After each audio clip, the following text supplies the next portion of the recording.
எல்லாருக்கும் வணக்கம். Welcome to Dharsha's kitchen. இன்றைக்கி நம்ம சேனலில் ரொம்ப சூப்பரான பன்னீர் கிரேவி ரெசிபி தாங்க பார்க்க போகிறோம். இந்த பன்னீர் கிரேவி நம்மளுக்கு சப்பாத்தி நான் கூடலாம் வச்சு சாப்பிடச்சில ரொம்ப சூப்பர் காம்பினேஷனாக இருக்கும்.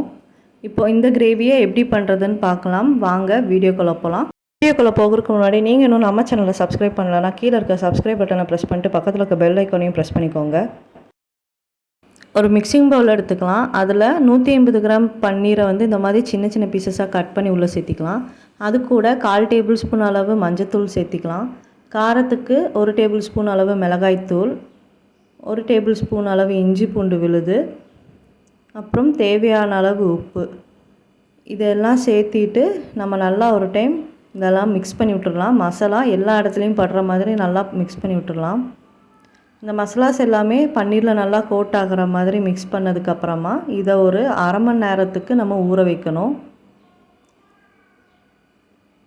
இந்த மாதிரி பண்ணுறதுனால பன்னீர் ரொம்ப டேஸ்ட்டாக இருக்கும். இப்போ இது இருக்கட்டும். இப்போ அரை மணி நேரத்துக்கு அப்புறமா ஒரு பேன் எடுத்துக்கலாம். அதில் கொஞ்சம் எண்ணெய் சேர்த்திக்கலாம்.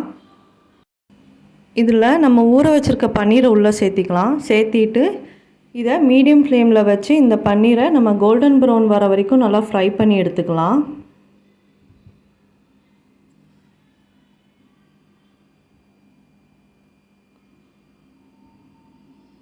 இப்போது இந்த அளவுக்கு ஃப்ரை பண்ணால் போதும். நல்லா ஃப்ரை ஆகிடுச்சு. இப்போ இது இருக்கட்டும். நம்ம கிரேவி பண்ண ஸ்டார்ட் பண்ணிடலாம். இப்போது கிரேவி பண்ணுறதுக்கு ஒரு பேன் எடுத்துக்கலாம். அதில் கொஞ்சம் எண்ணெய் சேர்த்திக்கலாம். அதில் 1 டேபிள் ஸ்பூன் அளவு சீரகம் சேர்த்திக்கலாம். இது கூட ஒரு பிரியாணி இலை, 2 பீஸ் பட்டை, 3 கிராம்பு, 2 ஏலக்காய் எல்லாத்தையும் உள்ளே சேர்த்திக்கலாம். இது லைட்டாக ஃப்ரை ஆன உடனே இதில் ஒரு பெரிய வெங்காயத்தை சின்ன சின்னதாக கட் பண்ணி வச்சுருக்கு, அதையும் உள்ளே சேர்த்திக்கலாம். வெங்காயத்தை ஓரளவுக்கு நல்லா பொன்னிறமாக வறுத்து எடுத்துக்கலாம். இப்போது இது கூட 1 டேபிள் ஸ்பூன் அளவு இஞ்சி பூண்டு விழுது, அதையும் சேர்த்திக்கலாம். சேர்த்திட்டு இதையும் ஒரு டைம் நல்லா மிக்ஸ் பண்ணி விட்டுக்கலாம். இப்போது வெங்காயம் இந்த அளவுக்கு வதங்கினதுக்கப்புறமா நம்ம மசாலா ஆட் பண்ணிடலாம். 1 டேபிள் ஸ்பூன் அளவு மிளகாய் தூள் சேர்த்திக்கலாம். 1 டேபிள் ஸ்பூன் அளவு மல்லித்தூள் சேர்த்திக்கலாம். 1/2 டேபிள் ஸ்பூன் கரம் மசாலா, தேவையான அளவு உப்பு. இதெல்லாம் சேர்த்திட்டு நம்ம ஒரு டைம் நல்லா மிக்ஸ் பண்ணி விட்டுக்கலாம்.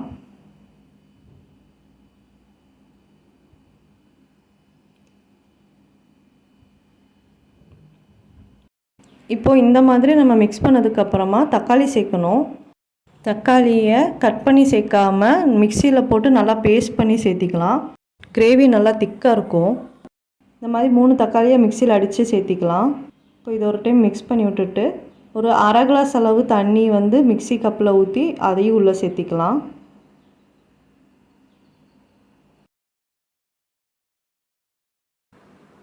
மசாலாவோட பச்சை ஸ்மெல்லாம் போய் கிரேவி நல்லா திக்காகிற வரைக்கும் இதை நம்ம நல்லா வற்ற வைக்கணும்.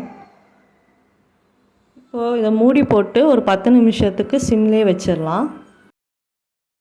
ஒரு 10 நிமிஷம் ஆயிடுச்சு. இதை ஓப்பன் பண்ணி பார்க்கலாம். நல்லா திக்காக ஆரம்பிச்சிருச்சு கிரேவி. இந்த அளவுக்கு நல்லா திக்காயிடுச்சு. மசாலாவோட பச்சை ஸ்மெல்லும் போயிடுச்சு. இப்போ இதில் நம்ம ஏற்கனவே ஃப்ரை பண்ணி வச்சுருக்க பன்னீரை உள்ளே சேர்த்திக்கலாம்.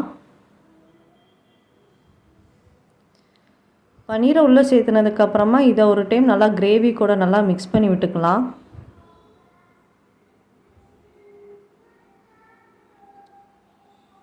இப்போ இதை ஒரு மூடி போட்டு ஒரு 2 நிமிஷத்துக்கு வச்சா போதும். இப்போ 2 நிமிஷத்துக்கு அப்புறம் ஓப்பன் பண்ணி பார்க்கலாம். கிரேவி சூப்பராக ரெடி ஆகிடுச்சு. இப்போ இதில் கொஞ்சம் கஸ்தூரி மேத்தியை கையில் வச்சு நல்லா க்ரஷ் பண்ணிவிட்டு உள்ளே சேர்த்திக்கலாம். இது நல்லா ஃப்ளேவர் கொடுக்கும் கடைசியாக சேர்க்குறதுனால. எவ்வளோ திக்காகிடுச்சு பாருங்கள். பன்னீர்லாம் சேர்த்துனோடனே இன்னும் நல்லா திக்காக இருக்குது. பார்க்கவே ரொம்ப கலர்ஃபுல்லாக இருக்குது. நம்ம இப்போ இதை சர்வ் பண்ணிடலாம். அவ்வளோதாங்க, நம்மளோட பன்னீர் கிரேவி ரொம்ப சூப்பராக ரெடி ஆகிடுச்சு. நீங்களும் இந்த ரெசிப்பியை கண்டிப்பாக ட்ரை பண்ணி பாருங்கள். பார்த்துட்டு உங்களோட ஃபீட்பேக்கை கமெண்ட் செக்ஷனில் கொடுங்க. இந்த வீடியோ பிடிச்சிருந்தா லைக் பண்ணுங்கள், ஷேர் பண்ணுங்கள், கமெண்ட் பண்ணுங்கள். அப்புறம் நம்ம சேனலை சப்ஸ்கிரைப் பண்ணுங்கள். தேங்க்யூ.